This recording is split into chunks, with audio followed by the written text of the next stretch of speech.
The first night I slept in a women's shelter, my 5-year-old daughter used my arm as her pillow and whispered, "Mommy, is this a sleepover?" I told her yes. I lied. The room smelled like bleach and old carpet. The lights were dim but never completely off.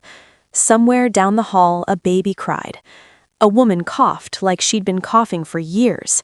The thin mattress under my back felt like cardboard, but I didn't move because my daughter's fingers were wrapped tight in my shirt, like if she let go, I might disappear too. That morning, my sister had laughed at me. Actually laughed. "You always were dramatic," she'd said, standing in our parents' kitchen like she owned it. "Maybe if you hadn't ruined your life at 19, you wouldn't be dragging a kid around like baggage." My daughter was in the living room coloring. She couldn't hear it. I made sure of that. "I didn't ruin my life," I said, but my voice sounded small, even to me. My sister rolled her eyes. "You had a baby with a guy who disappeared. You never finished college. You moved back home, and now you expect mom and dad to just, fund your comeback story?" She'd always talked like that, like life was a competition and she was born holding a trophy. My parents didn't defend me. They didn't even look at me. My father just stared at his coffee like it had the answers. My mother kept wiping the same clean counter with a paper towel. "We can't keep supporting you," my dad finally said. "We're retiring next year." I had a job, too, actually. Waitressing nights, cleaning offices at dawn. But rent had doubled, my car needed a new transmission, and every time I got close to saving anything, something broke, or someone got sick, usually my daughter. "I just need a few months," I said. "I'll get back on my feet." My sister snorted. "You've been saying that for 5 years. That was the moment I knew. They'd already decided. My mom finally looked at me, and there was something cold in her eyes. Not anger, not even disappointment, just distance. "There's a family shelter downtown," she said quietly. "They help women with children." I thought she was joking. She wasn't. I remember my daughter's pink backpack sitting by the door. I remember how small it looked compared to the finality in their voices. "Are you kicking us out?" I asked. My father's jaw tightened. "It's not kicking out, it's encouraging independence." My sister laughed again. "See? Silver lining. You'll finally grow up." I wanted to scream. I wanted to throw something. Instead, I nodded. Because when you've been treated like a burden long enough, you start believing you weigh too much to argue. By sunset, my daughter and I were standing outside a brick building with a faded sign that read, "Hope Harbor Family Services." Hope. I almost laughed at the irony. The intake lady was kind. Too kind. The kind that comes from seeing too much. "Name?" she asked gently. I told her. She typed, paused, then glanced up at me. "Any prior assistance from our network?" "No," I said. My voice cracked. She nodded and handed me a clipboard. "We'll get you a bed tonight." That's how we ended up on that thin mattress.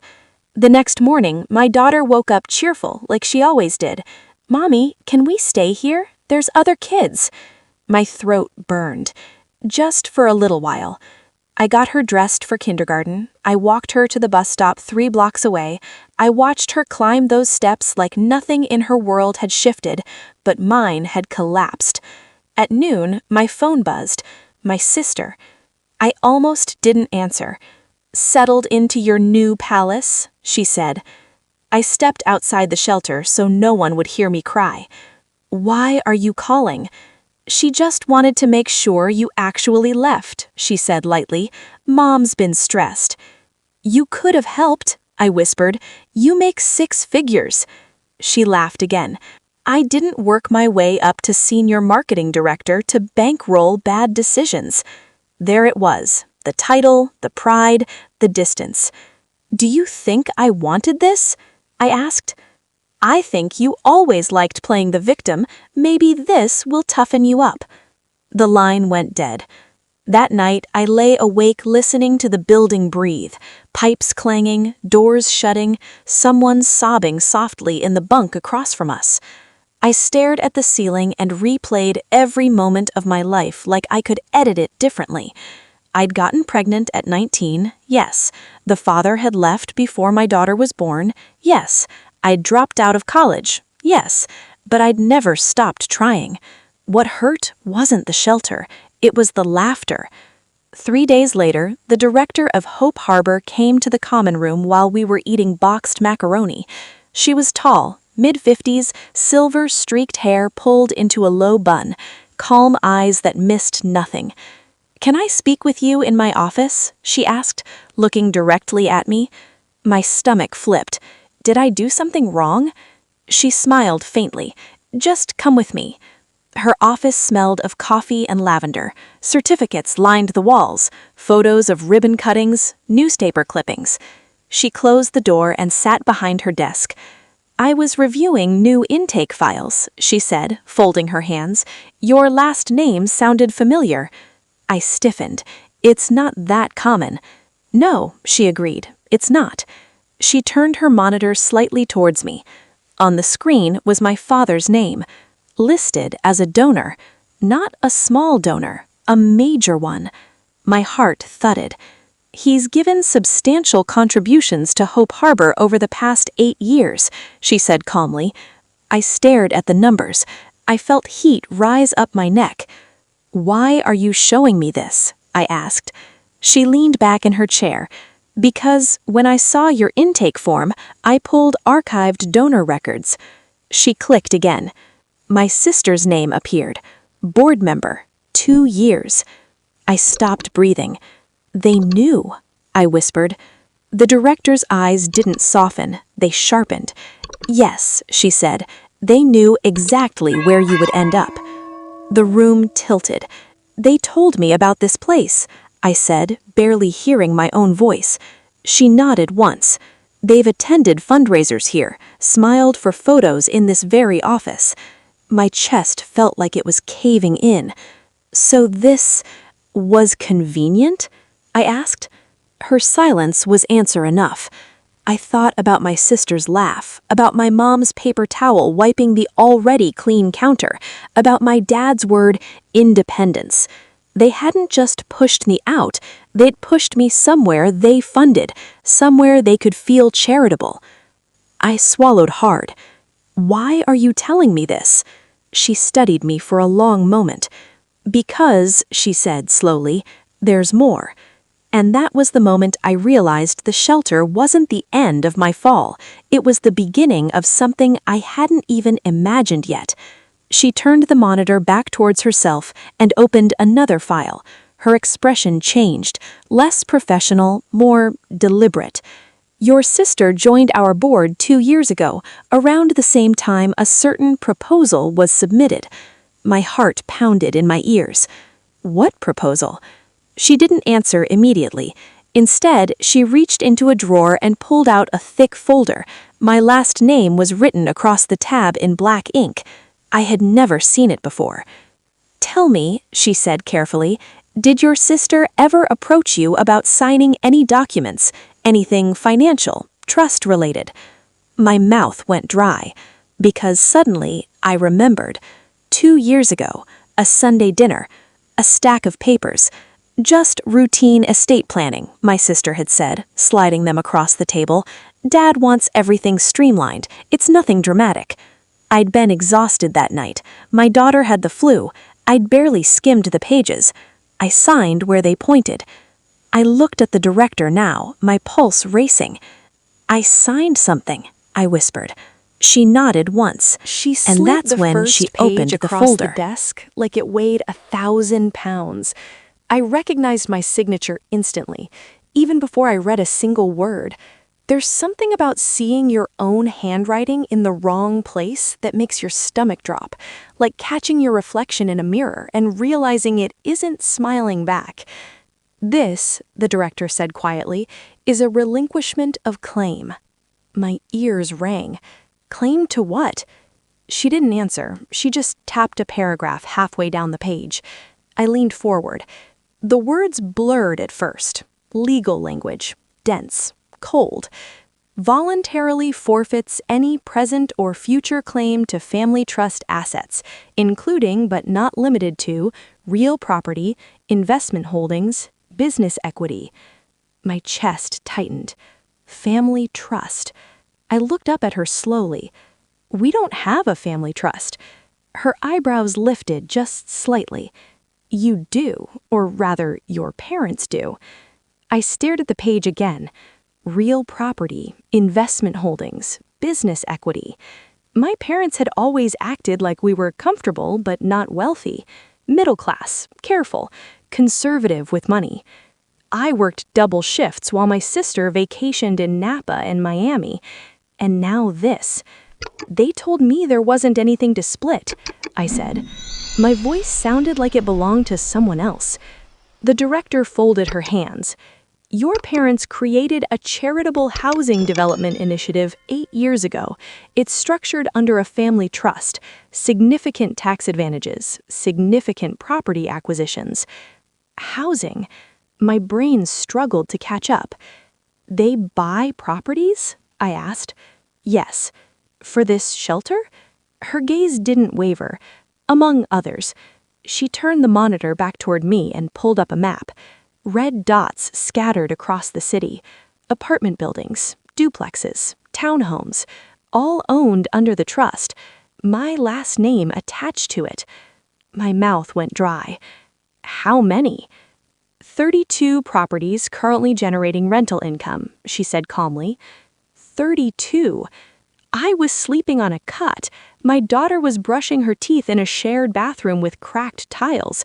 And my family owned 32 rental properties? That can't be right, I whispered. The director didn't soften. She didn't sugarcoat. Your sister is listed as primary successor trustee. I swallowed hard. And me? Her silence was loud. You were, she said finally, until you signed that document.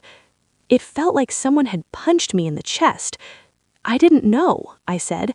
They said it was routine. Legally, she replied evenly, your signature stands. The room went very quiet.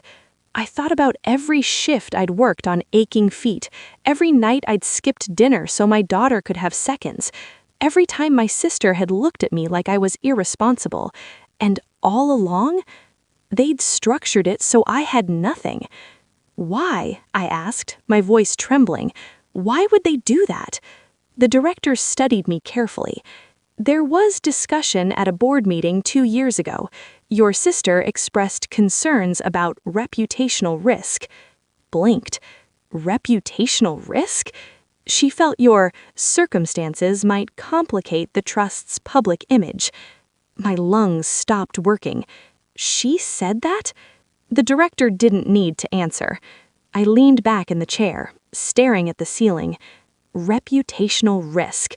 Because I was a single mother? Because I wasn't polished, successful, clean? Because I got pregnant at 19? Because I didn't fit the brand? A strange sound came out of me, half laugh, half something else. So they donate to shelters, while making sure I never benefit from the housing they own? The director's expression hardened just slightly. There's more. I almost didn't want to hear it, but I nodded. She flipped another page. This proposal, she said, was submitted by your sister to expand transitional housing units. My heart pounded. Isn't that good? Yes, she said carefully, except the proposal included a stipulation. She turned the page toward me. My eyes scanned the paragraph. Priority placement for select referrals approved by board discretion. I frowned. What does that mean? It means, she said evenly, board members can direct certain individuals into specific properties. A chill ran down my spine. And? She held my gaze. 3 days before your intake, your sister contacted our administrative office. My pulse spiked. She asked if we had space available. For who? I whispered. The director didn't blink. For you. The air left my body. She knew? Yes. She called ahead? Yes. My hands began to shake. She was very specific. She requested standard dorm placement, no private transitional unit. My stomach flipped. Transitional unit? Are there private units? I asked. She nodded.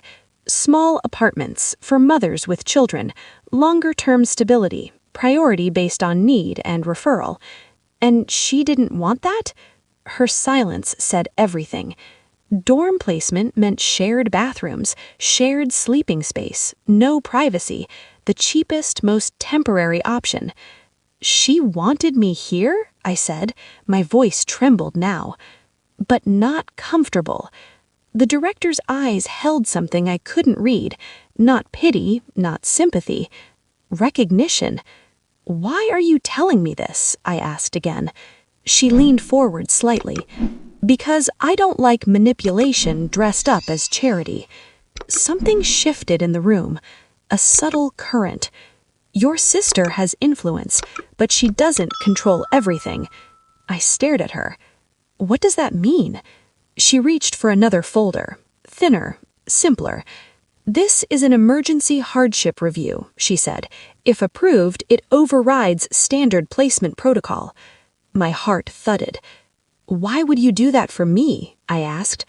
She didn't hesitate. Because you were deliberately downgraded.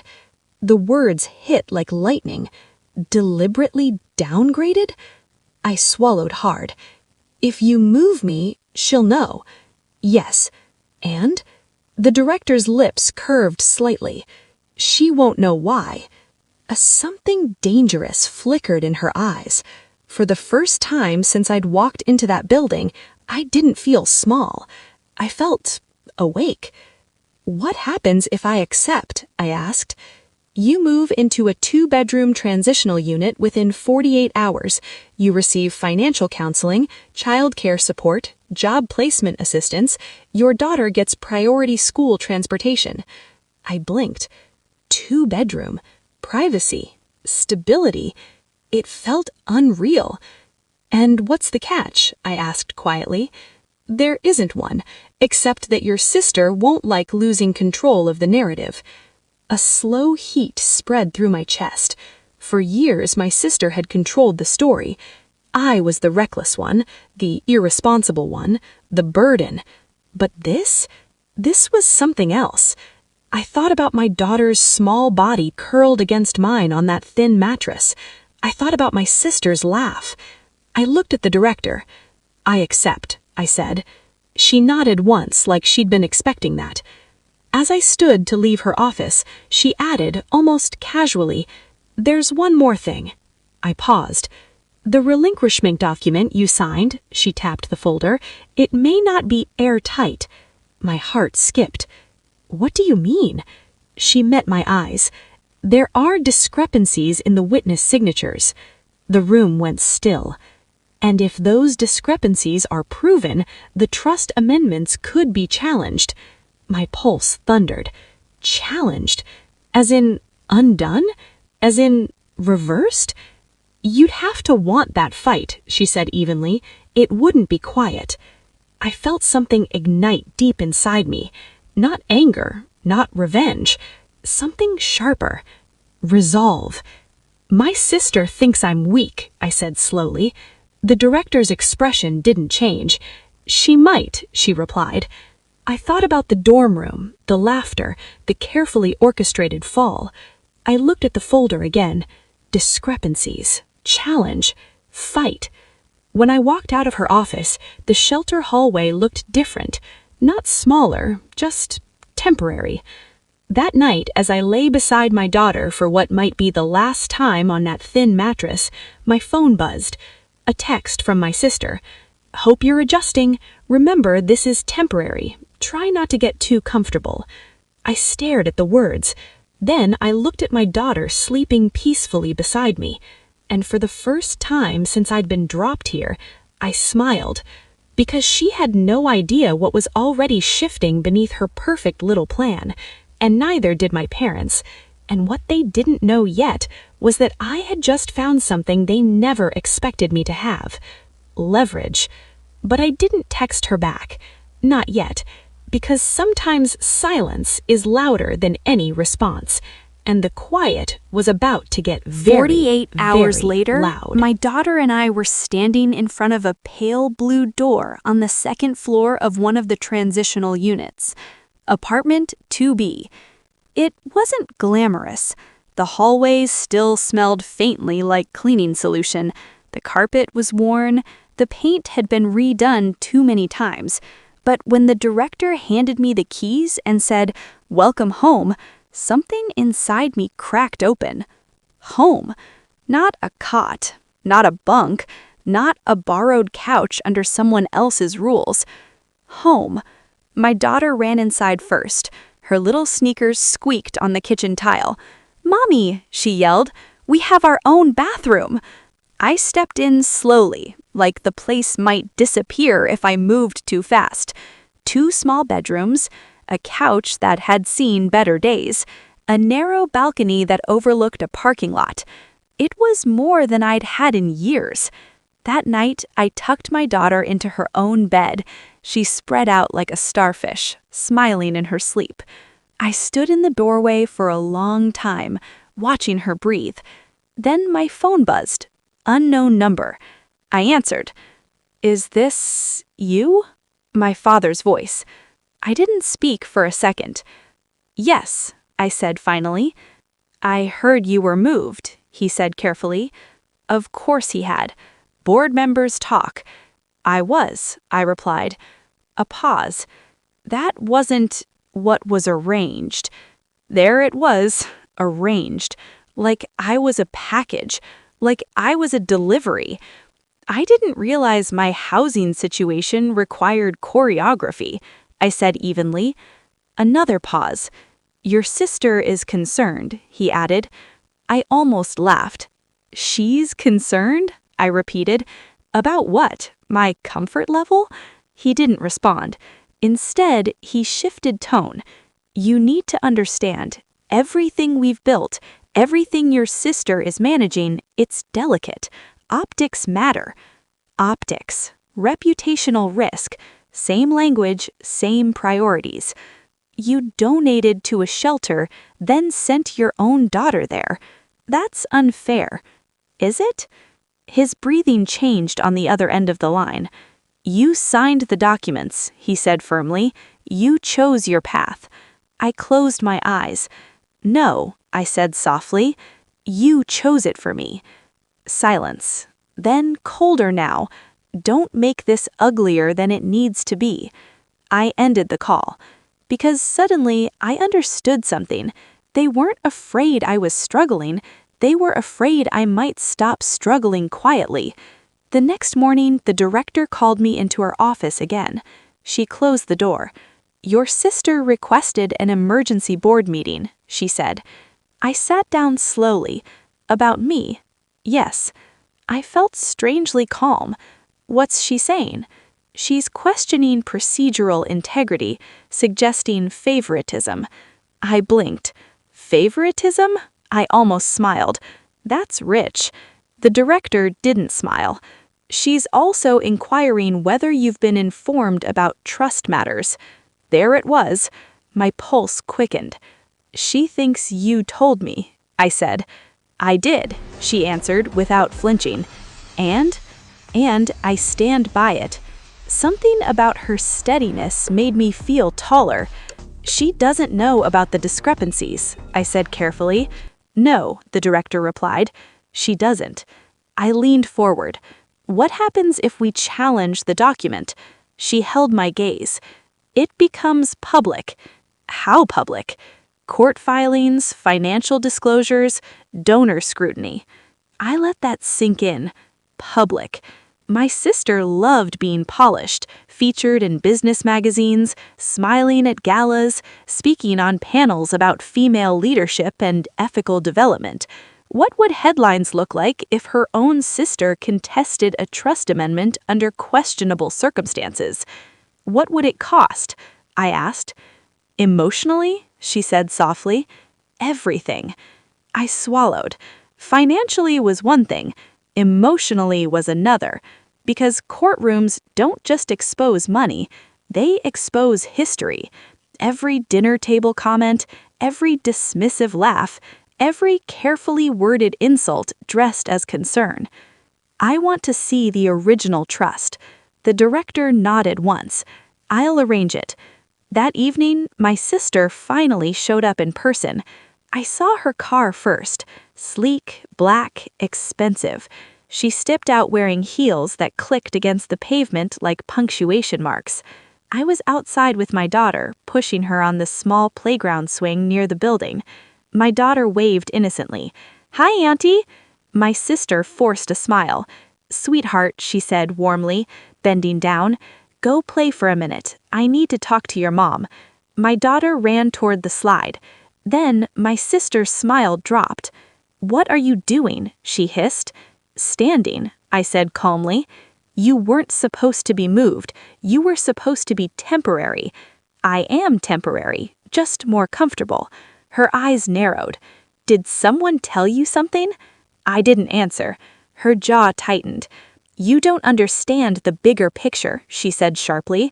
"Dad structured everything carefully. You signing those papers simplified things." "For you," I said. "For everyone," she corrected. "You're unpredictable. You make emotional decisions." I almost laughed. "You mean I had a child?" I said quietly. She crossed her arms. "You were never meant to be involved in the trust. You don't think strategically." "And you do?" I asked softly. "Yes," she said without hesitation.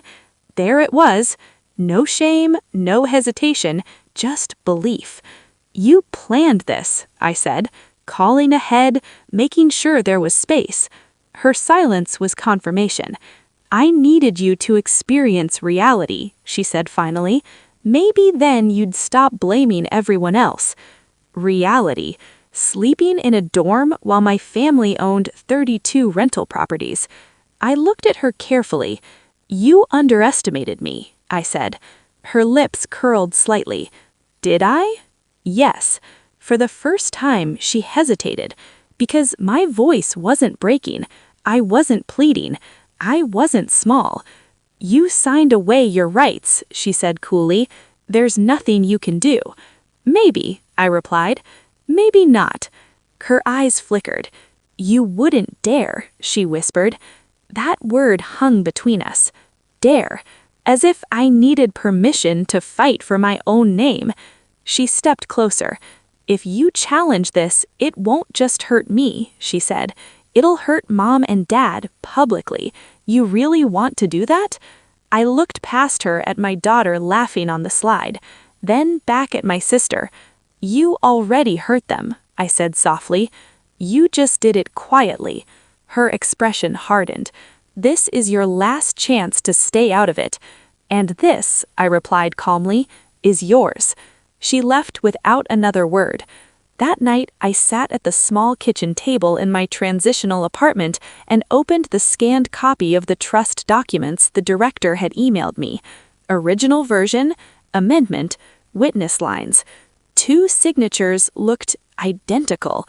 Too identical. Like photocopies. My hands trembled slightly. Not from fear, from clarity. I picked up my phone. Not to call my parents, not to call my sister, but to call a lawyer whose name the director had quietly provided. The line rang twice. "Law offices of Carter and Nels?" I inhaled. "My name is—" I paused, steadying my voice. "I believe I signed something I didn't fully understand, and I think it was designed that way." Silence on the other end of the line. Then, "Tell me everything." As I began speaking, something shifted again. This wasn't about revenge.